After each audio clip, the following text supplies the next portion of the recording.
ذكر وموعظة ونور فيه شفاء للصدور وشفيعنا يوم النشور. ونصلي ونسلم على رسوله الكريم أما بعد فأعوذ بالله من الشيطان الرجيم. بسم الله الرحمن الرحيم. لن تنالوا البر حتى تنفقوا مما تحبون. 14 سپارہ شروع ہو رہا ہے. اللہ تعالیٰ ارشاد فرماتے ہیں کہ نیکی کے اعلیٰ درجے کو اس وقت تک نہیں پا سکتے یہاں تک کہ اپنی محبوب چیز خرچ کرو. یعنی کہ جو بھی کچھ خرچ کیا جائے اس پر ثواب تو ملے گا، لیکن محبوب چیز یعنی کہ ایسی چیز دو جو دل کے قریب ہو، اعلیٰ کوالٹی کی ہو. کل کی مجلس میں بھی عرض کیا تھا کہ ردی مال دینے کی عادت بنا لینا یہ جو ہے بالکل بھی پسندیدہ نہیں ہے شریعت میں. یا تو کم سے کم درجہ یہ ہے کہ متوسط درجے کی چیز دی جائے، درمیانے درجے کی چیز دی جائے. کوئی کپڑا دیں تو وہ آرام سے پہننے میں آ جائے، کوئی راشن ڈلوائے آرام سے استعمال میں آ جائے. جب یہ آیت نازل ہوئی تو صحابہ کرام رضی اللہ تعالیٰ عنہ فوراً جو ہے اللہ اور اس کے رسول کے حکم پر لبیک کرنے والے تھے. مختلف واقعات نقل کیے. حضرت عثمان بن ابی طلحہ رضی اللہ تعالیٰ عنہ تشریف لائے اور فرمایا کہ رسول اللہ صلی اللہ علیہ وسلم سے کہ اللہ تعالیٰ نے یہ مطالبہ کیا ہے کہ اپنی محبوب چیز خرچ کرو. تو میری جائیداد میں سب سے محبوب جو ہے یہ میرا باغ ہے. ان کو کھجوروں کا باغ تھا، مسجد نبوی کے بالکل ساتھ ہی 600 کھجور تھے اور اس میں کنواں تھا بیروحہ جس کا پانی بڑا میٹھا تھا اور رسول اللہ صلی اللہ علیہ وسلم کو بڑا پسند تھا. تو انہوں نے فرمایا کہ اللہ کے رسول میری پوری جائیداد میں جو ہے مجھے سب سے زیادہ محبوب یہی ہے، اور تو یہ میں آپ کے حوالے کرتا ہوں، آپ جیسے چاہیں صدقہ اس کو جو ہے صدقہ کر دیں اور جو ہے مستحق لوگوں پر جو ہے اس کو جو ہے کسی مستحق کو دے دیں. تو اللہ کے رسول نے فرمایا کہ یہ تو بہت قیمتی باغ ہے، تم اسے اپنے رشتہ داروں میں تقسیم کر دو. اس سے پتہ چلا کہ سب سے زیادہ جو حقدار ہوتے ہیں وہ قریبی رشتہ دار ہوتے ہیں. اسی طرح حضرت زید بن حارثہ رضی اللہ تعالیٰ عنہ جو ہے وہ ایک گھوڑا لے کر آ گئے. تو بہرحال جو بھی مال خرچ کیا جائے ثواب تو ہے، لیکن اگر اعلیٰ مقام چاہیے، اعلیٰ درجہ چاہیے تو محبوب چیز کو خرچ کرنا پڑے گا. اور دیکھیں صدقہ خیرات کا جو حکم ہے، زکوٰۃ کا جو حکم ہے وہ یہ ہے کہ دل سے بخل نکلے، لالچ نکلے، اور یہ چیزیں جب تک نہیں نکلتی جب تک کہ محبوب چیز جو ہے وہ خرچ نہ کی جائے. آگے اللہ تعالیٰ نے جو ہے بیت اللہ کی تاریخ نقل کی ہے. فرمایا کہ ان اول بیت وضع للناس للذی ببکہ. بیت اللہ شریف جو ہے روئے زمین پر پہلی عبادت گاہ ہے جس کو بنایا گیا. اور فرمایا کہ اس کی صفات میں 3 صفات اللہ پاک نے ذکر کیے. مبارکم وہدی للعالمین، بڑی بابرکت جگہ ہے بیت اللہ کی. ایک تو برکت جو ہے بیت اللہ اس کے ارد گرد کا علاقہ حدود حرم کہلاتا ہے جہاں شکار کرنا منع ہے. اور پورا مکہ مکرمہ شہر جو ہے ظاہری برکتیں اس کی اس طرح ہیں کہ آپ دیکھیں کہ آپ حج یا عمرے پر چلے جائیں، دنیا جہاں کی چیز وہاں آپ کو مل جائے گی. مختلف انواع، مختلف اقسام کی ہر چیز جو ہے وہ جو ہے آپ کو میسر ہوگی. حالانکہ ظاہر کے اعتبار سے وہ علاقہ بنجر ہے. حضرت ابراہیم علیہ السلام کی دعا کا یہ اثر ہے. 13ویں پارے میں یجبا الیہ ثمرات کل شیء، انہوں نے دعا مانگی تھی یا اللہ یہاں ہر قسم کے میوے، ہر قسم کے جو ہے پھل جو ہیں وہ کھنچے چلے آئیں. اسی دعا کا اثر ہے. تو ظاہری اعتبار سے ہی برکت ہے اور روحانی اعتبار سے برکت ہے جو ہے ہر مسلمان اس کو محسوس کرتا ہے. اور اللہ تعالیٰ نے وہاں ایک نماز کا ثواب 1 لاکھ کے برابر رکھا ہے. فرمایا کہ وہدی للعالمین، تمام جہان والوں کے لیے ہدایت ہے. ہدایت کا ایک معنی تو یہ ہے کہ اللہ تعالیٰ نے اسے جو ہے مسلمان جہاں بھی ہے اس کا قبلہ جو ہے بیت اللہ کو بنا دیا. اور ایک مطلب یہ بھی ہے کہ جب مسلمان بیت اللہ شریف کی زیارت کرتا ہے، اس کا طواف کرتا ہے اور ایک وقت گزار کر وہاں آتا ہے تو بہت سے لوگوں کی زندگیاں بدل جاتی ہیں. ہم دیکھتے ہیں کہ بہت سارے لوگوں کو اللہ تعالیٰ جو ہے وہ دیندار بنا دیتے ہیں، ان کی زندگی کے اندر جو ہے تقویٰ آ جاتا ہے. اور فرمایا کہ فیہ آیات بینات مقام ابراہیم، اور بھی بہت سی روشن نشانی ہیں بیت اللہ کے اندر. اس میں سے مقام ابراہیم کا تذکرہ فرمایا کہ وہ پتھر جس پر حضرت ابراہیم علیہ السلام جو ہے کھڑے ہو کر جو ہے بیت اللہ کی جو ہے تعمیر کرتے تھے اور اللہ کے حکم سے وہ پتھر اوپر ہو جاتا تھا پھر نیچے ہو جاتا تھا. فرمایا کہ ومن دخلہ کان آمنا، جو اس مکہ مکرمہ میں جو حدود حرم کا علاقہ ہے وہاں داخل ہو گیا وہ امن والا ہو گیا. ایک تو تکوینی نظام اللہ کا یہ چلا ہے کہ بیت اللہ اور اس کے ارد گرد علاقے کی جو عظمت ہے وہ اللہ تعالیٰ نے ہر ایک کے دل میں ڈال دی. یہاں تک کہ مشرکین مکہ جو چھوٹی چھوٹی باتوں پر جو ہے لڑائیاں کیا کرتے تھے، وہ بھی اگر دیکھتے کہ سگے باپ کا قاتل بھی جو ہے وہ حرم شریف میں اس کو دیکھ لیا تو وہاں بیت اللہ کی عظمت ان کے دلوں میں بھی اتنی تھی کہ وہاں قتل و قتال سے باز رہا کرتے تھے. تو ایک تو اللہ نے اپنا تکوینی نظام چلایا، غیبی نظام چلایا کہ پوری انسانیت کے دل میں جو ہے اس کی ایک عظمت ڈال دی. اور ایک اس کا مفہوم یہ بھی ہے کہ اگر کوئی مجرم جو ہے وہ جو ہے بیت اللہ میں داخل ہو جائے، اس کے قریبی علاقے میں داخل ہو جائے، تو اس کو مجبور کیا جائے گا، اس سے جو ہے اس کو قصاص لینے کے لیے، اس کو سزا دینے کے لیے حدود حرم سے باہر نکالا جائے گا اور وہاں اس کو سزا دی جائے گی۔ آگے اللہ تعالیٰ نے بیت اللہ کی جو صفات ذکر کی ہیں تو فرمایا کہ اب اللہ کے لیے لوگوں پر لازم ہے کہ وہ بیت اللہ کا حج کریں، من استطاع الیہ سبیلا، جو اس کے حج کرنے کی طاقت رکھ سکتا ہو۔ اور آج کے دور میں اس کی تفصیل یہ ہوگی کہ جب حج کی درخواستیں جمع ہو رہی ہیں تو اگر کسی شخص کے پاس ضرورت سے زائد اتنا مال ہے کہ وہ وہ حج کر سکتا ہے، تو اس پر حج کرنا فرض ہو جائے گا۔ اور اگر وہ اس میں کوتاہی کرتا ہے تو قرآن نے کہا ومن کفرا، جس نے کفر کیا، یعنی کہ اگر ایک آدمی حج کی فرضیت کا انکار کرتا تو وہ تو ویسے ہی کافر ہو جائے گا، لیکن اگر فرضیت کا انکار نہیں کرتا لیکن سستی کی وجہ سے حج نہیں کر رہا، غفلت کی وجہ سے حج نہیں کر رہا، تو اس کو بھی اللہ تعالیٰ نے اس کے اوپر کفر کا اطلاق کیا ہے، لیکن یعنی کہ اس کا مطلب یہ ہے کہ یہ کافروں والا کام کر رہا ہے۔ آگے اللہ تعالیٰ نے جو فرمایا یا ایھا الذین آمنوا اتقوا اللہ حق تقاتی، ایمان والو اللہ سے ڈرو جیسے کہ اس سے ڈرنے کا حق ہے۔ اس آیت کی تفسیر میں یہ ہے کہ اللہ کو یاد رکھا جائے، اس کو بھولا نہ جائے، اس کی تمام احکام پر عمل کیا جائے، گناہوں سے بچا جائے، اور فرمایا کہ وَلَا تَمُوتُنَّ إِلَّا وَأَنْتُمْ مُسْلِمُونَ، تمہیں موت اس حال میں ہے کہ تم مسلمان ہو، یعنی کہ تم زندگی گزارو اسلامی تعلیمات کے مطابق۔ جب شریعت کے مطابق زندگی ہوگی تو پھر اللہ پاک بھی غفور رحیم ہے، ایمان والی اسلام والی موت دیں گے۔ اللہ پاک ہم سب کا خاتمہ بھی ایمان پر فرمائے، بری موت سے ہم سب کی حفاظت فرمائے۔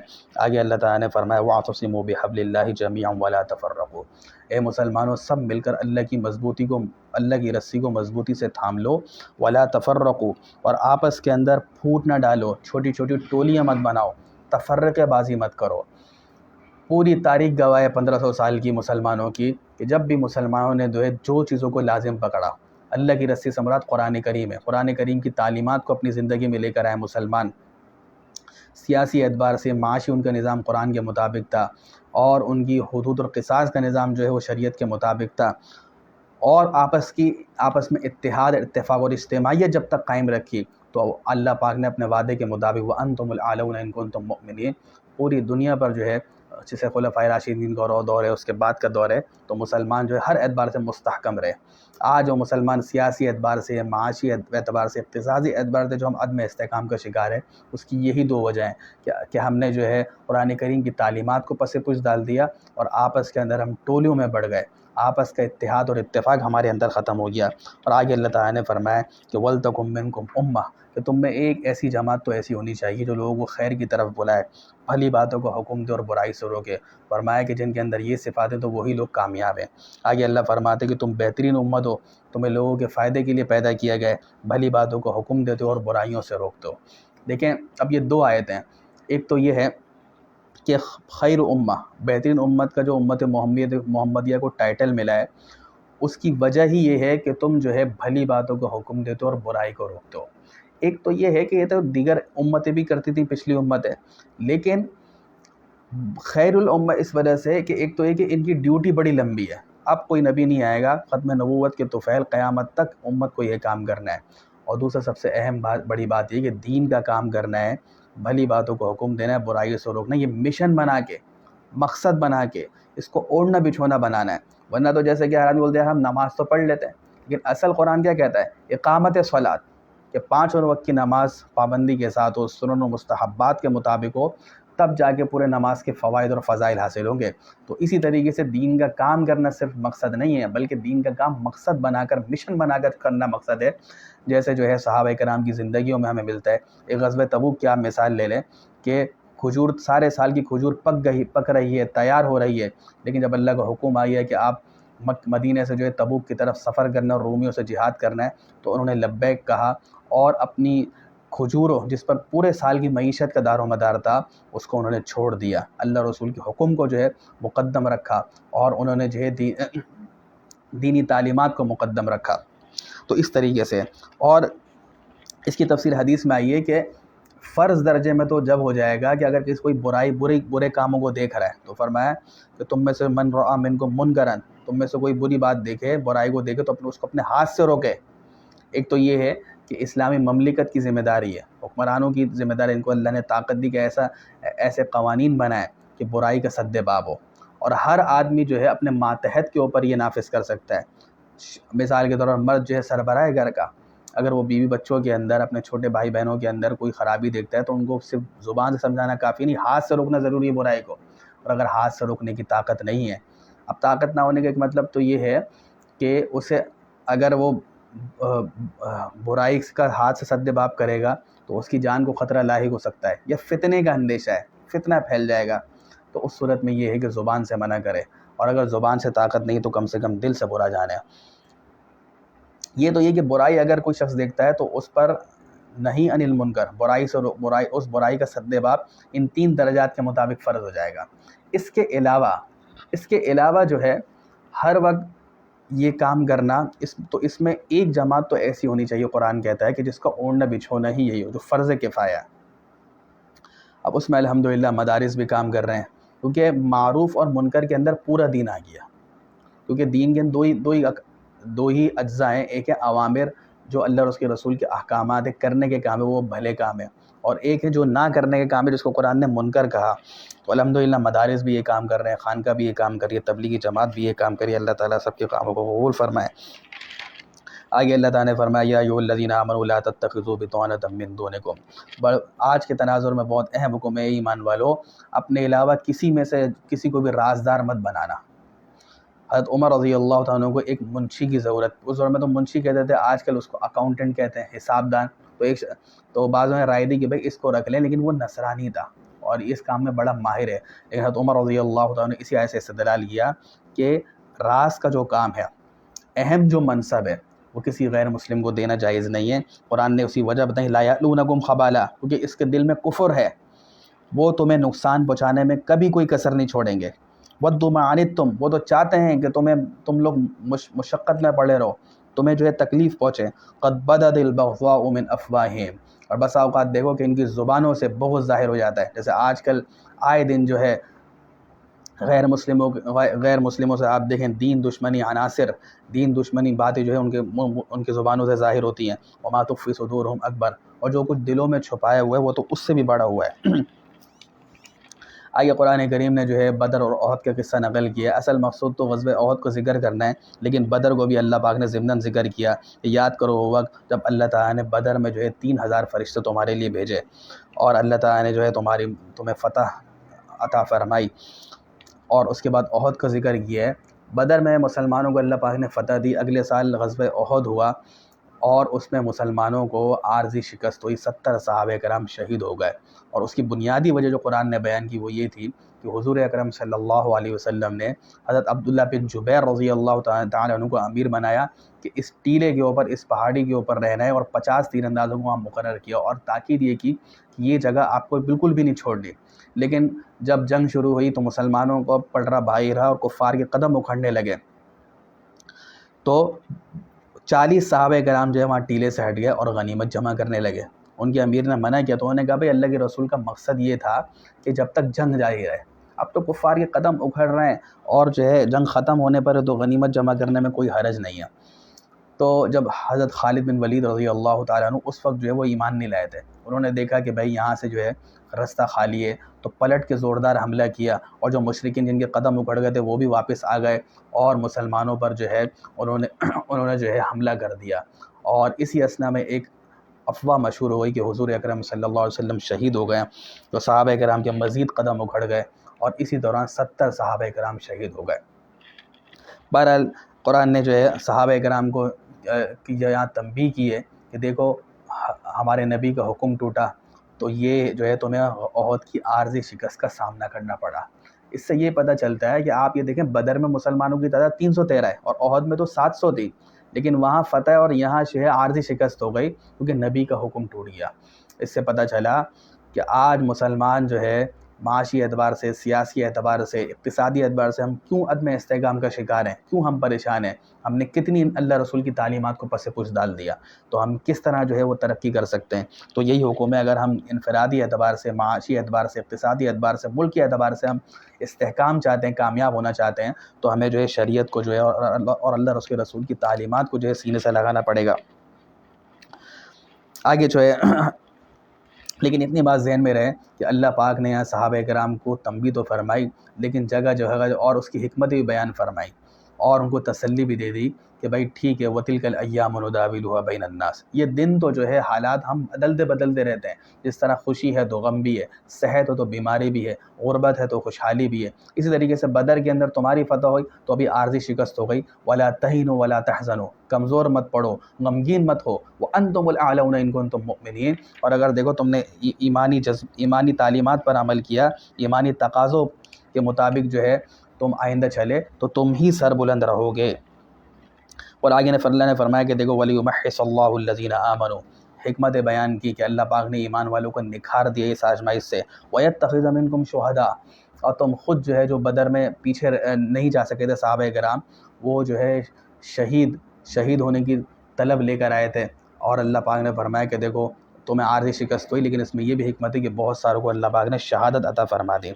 یہاں یہ بات ذہن میں رکھیں کہ صحابہ کرام سے غلطی ضرور ہوئی ہے، لیکن اللہ پاک نے اعلان کر دیا وَلَقَدْ عَفَا اللَّهُ عَنْهُمْ، کہ اللہ نے ان کو معاف کر دیا، وَرَضِيَ اللَّهُ عَنْهُمْ وَرَضُوا عَنْهُ کا پروانہ قرآن نے دے دیا۔ اب کسی کے لیے بھی یہ جائز نہیں کہ اپنی زبان سے جو ہے صحابہ کرام کی برائی بیان کرے، ان کی تنقیص کرے۔ جس طرح سورج چاند پہ تھوکا جائے تو اپنے اوپر ہی تھوک آئے گا، آسمان پہ تھوکیں گے تو اپنے اوپر ہی آئے گا۔ تو میرے بھائی اور دوستو، یہ صحابہ کرام جو ہے انہوں نے جو ہے دین کے لیے وہ قربانیاں دی ہیں کہ ہم اس کا تصور بھی نہیں کر سکتے، اور اللہ پاک نے ان کو رضا کا پروانہ جو ہے وہ دنیا کے اندر ہی دے دیا ہے۔ اس وجہ سے ہمیں ان کا جو ہے ادب سے تذکرہ کرنا چاہیے، وہ ہمارے محسن ہیں۔ آگے اللہ پاک نے جو ہے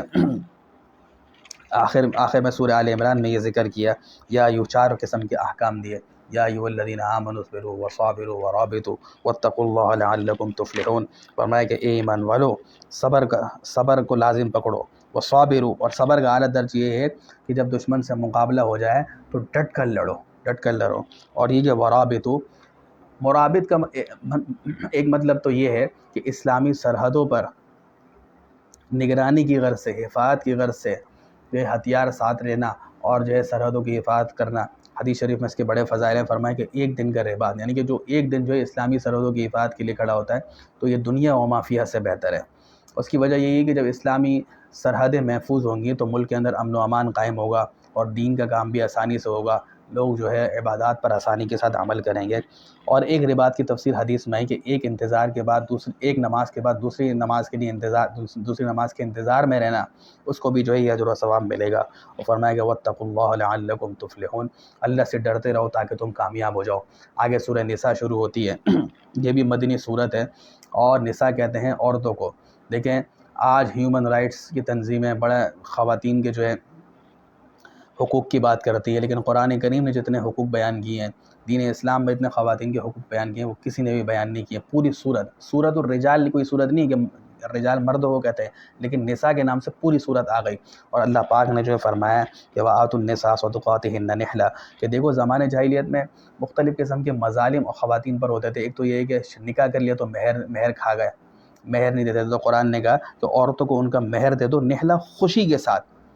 اور فَإِن طِبْنَ لَكُمْ، بعض لوگ معاف کروا لیتے تو قرآن نے کہا کہ اگر وہ دلی خوشی سے تمہیں مہر دے دیں واپس تو تم اس میں سے کھا سکتے ہو۔ حکیم علماء حضرت مولانا اشرف علی تھانوی رحمۃ اللہ علیہ فرماتے ہیں کہ بھائی اگر آپ نے مہر دیا نہیں اور ویسی عورت نے معاف کر دیا تو اس معافی کا اعتبار نہیں ہے، پہلے اس کے ہاتھ میں اس کا مہر دے دو۔ مہر معاف کروانے کی چیز نہیں ہے، دینے کی چیز ہے۔ پہلے اس کے ہاتھ میں آپ دے دو، پھر اگر وہ خوشی سے واپس کرنا چاہے گی تو پھر لینا جائز ہے، ورنہ ایسی معافی کا کوئی اعتبار نہیں۔ اور اس طرح بھی ہوتا تھا کہ کسی کے والد کا انتقال ہو گیا، ان کے نابالغ بچے ہیں، یتیم ہیں، لڑکا لڑکی ہوتے تھے تو ان کا مال ہڑپ کر لیا کرتے تھے۔ اگر لڑکی ہوتی تھی تو کوئی چچا زاد جو ہے وہ اس سے نکاح کر لیا کرتا تھا اور اس کا مال بھی ہڑپ کر لیا کرتا تھا۔ تو قرآن کریم نے جو ہے اس سے فرمایا کہ بھائی دیکھو یتیموں کا جو مال ہے، ان الذین یأکلون اموال الیتامی ظلما، یتیموں کا مال جو ناحق کھا رہا ہے تو وہ اپنے پیٹوں میں آنکھ کے انگارے بھر رہا ہے۔ اس وجہ سے جو ہے اس میں بہت احتیاط کی ضرورت ہے۔ اور جو ہے قرآن کریم نے کہا کہ دیکھو یتیموں کا مال ان کی ضروریات پر خرچ کر سکتے ہو، اور یہ ہے جب وہ نابالغ ہیں، چھوٹے ہیں، تو ان کا مال ان کے حوالے مت کرو کیونکہ ان میں سمجھ نہیں ہے۔ اب بالغ ہونے کے بعد البتہ جب سمجھ آ جائے تو اب ان کا مال ان کے حوالے کر دو، لیکن جب تک تمہارے پاس مال ہے تو وہ تمہارے پاس امانت ہے، وہ مال یتیموں پر ہی خرچ کرنے کی اجازت ہے، اور وہ بھی جو ہے ایسا خرچ ہو جو ان کی مصلحت ہو، جس میں ان کی خیر ہو۔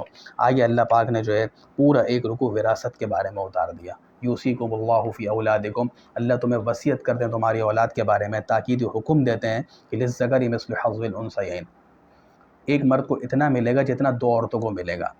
زمانے جاہلیت میں جو ہے عورتوں کو وراثت میں حصہ نہیں دیا کرتے تھے۔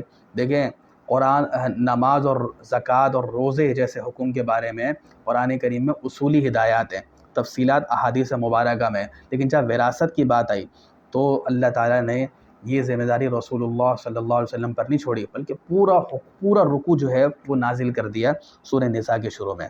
آپ اس سے اندازہ لگائیں کہ مالی معاملات جو ہے کتنے اہم ہیں دین کے اندر، معاملات دین کا کتنا اہم شعبہ ہے، اور اللہ تعالیٰ نے فرمایا کہ مرد کو دگنا حصہ ظاہر سی بات ہے اسی لیے ملا ہے کہ عورت پر مالی ذمہ داری نہیں ہے، عورت جب اس کی شادی نہیں ہوئی تو اس کو مالی ذمہ داری اس کے والد کے اوپر ہے، اور نکاح کے بعد شوہر کے اوپر ہے، کیونکہ مرد کے اوپر ذمہ داری زیادہ ہیں، اس وجہ سے اس کو دگنا حصہ ملا، لیکن عورت کا حصہ بھی ہے آدھا، اور وہ جو ہے اس کو دینے کا حکم ہے۔ آگے اللہ تعالیٰ نے جو ہے میاں بیوی کے بھی حصے نقل کیے ہیں، اور جو ہے والدین کے حصے بھی نقل کیے ہیں۔ وراثت میں 3 قسم کے رشتے ایسے ہیں جو کبھی بھی محروم نہیں ہوتے، اگر مرنے والے کے والدین میں سے کوئی زندہ ہے، یا شوہر یا بیوی میں سے ایک انتقال ہوا دوسرا زندہ ہے، اور اولاد، ان تینوں کو تو وراثت ملتی ہی ملتی ہے۔ باقی بھائی بہن ہیں، چچا زاد ہیں، تو وہ کبھی ان کو وراثت ملتی ہے اور کبھی نہیں ملتی۔ بہرحال وراثت کے بارے میں یہ ہے، یہ اتنا اہم حکم ہے، اگر کسی کا انتقال ہو جائے تو اس کے ورثاء کو چاہیے کہ فوراً وراثت کی تقسیم کریں، اور اس بارے میں جو ہے علماء کرام سے رہنمائی لیں اور اس کے مطابق جو ہے عمل کیا جائے۔ آگے جو ہے سورت کا اختتام ہوتا ہے، اور اللہ تعالیٰ نے محرمات کا ذکر کیا ہے کہ 3 قسم کی عورتیں تمہارے اوپر حرام ہیں۔ ایک ہے جن کا تعلق نسبی کے اندر یہ ہے کہ ماں ہے، بہن ہے، پھوپھی ہیں، خالہ ہیں، یہ ان کا تعلق نسب کے ساتھ ہے، یہ ہمیشہ کے لیے جو ہے مرد کے اوپر حرام ہے۔ دوسرا جو رشتہ ہے وہ جو ہے رضائی ہے، یعنی کہ اگر آپ نے کسی بچے نے کسی خاتون کا دودھ پی لیا 2 سال کے اندر تو وہ اس کی رضائی ماں بن گئی، اور حدیث شریف میں ہے کہ جو رشتے نسب سے حرام ہوتے ہیں وہ رضاعت سے بھی حرام ہوتے ہیں، وہ اب اس کی رضائی ماں بن جائے گی، اس کا شوہر اس کا رضائی باپ بن جائے گا، ان کے جو حقیقی اولاد ہے وہ اس کے بھائی بہن بن جائیں گے، تو اس طریقے سے حرمت ثابت ہوگی۔ اور تیسرا جو رشتہ ہے وہ سسرالی رشتہ ہے، اگر آپ کا کسی عورت سے نکاح ہوتا ہے تو اس کی جو ماں ہے وہ جو ساس ہے، تو ساس سے جو ہے ہمیشہ کے لیے جو ہے وہ نکاح حرام ہو جاتا ہے۔ اسی طریقے سے عورت پر جو ہے شوہر کا جو والد و سسر ہے وہ جو ہے ہمیشہ کے لیے جو ہے حرام ہو جاتا ہے، اور یہ اس کی کچھ تفصیل جو ہے وہ انشاءاللہ 5ویں سپارے کے اندر بھی آئے گی۔ اللہ تعالیٰ ان احکام کو سمجھنے، اس پر عمل کی توفیق عطا فرمائے۔ وآخر دعوانا ان الحمد للہ۔